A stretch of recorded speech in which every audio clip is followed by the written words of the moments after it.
الرحيم وبه نستعين. اليوم بإذن الله تعالى نتواجد هنا في شمال قطاع غزة في مخيم المينا الذي يضم حوالي 1200 أسرة نازحة من جميع مناطق قطاع غزة. اليوم نرسم البسمة على وجوه الأطفال بتبرع كريم من دولة بنغلاديش من السيد تنوير سراج والسيد عتيق خان بتوزيع الملابس على هؤلاء الأطفال. جزاهم الله عنا كل خير وألبسهم من ثياب الجنة بإذن الله تعالى. اللهم اجعلهم من أهل الجنة. اللهم اجمعنا بهم في আলহামদুলিল্লাহ তুম্মা আলহামদুলিল্লাহ।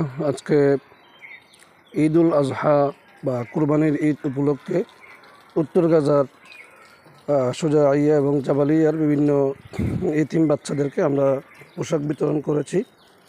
আমাদের ধারাবাহিকভাবে আলহামদুলিল্লাহ আমাদের প্রতিদিন কার্যক্রম চলছে এবং একমাত্র আসিয়াস ফাউন্ডেশন একেবারে ধারাবাহিকভাবে উত্তর গাজায় আলহামদুলিল্লাহ দীর্ঘ 8 মাস যাবৎ কার্যক্রম পরিচালনা করে আসছে। আল্লাহ পাক আমাদের সবাইকে কবুল করেন। এই পর্যন্ত যারা আলহামদুলিল্লাহ শরীক হয়েছেন, আপনাদের সমস্ত আমানত আলহামদুলিল্লাহ আমরা পৌঁছে দিচ্ছি প্রতিনিয়ত।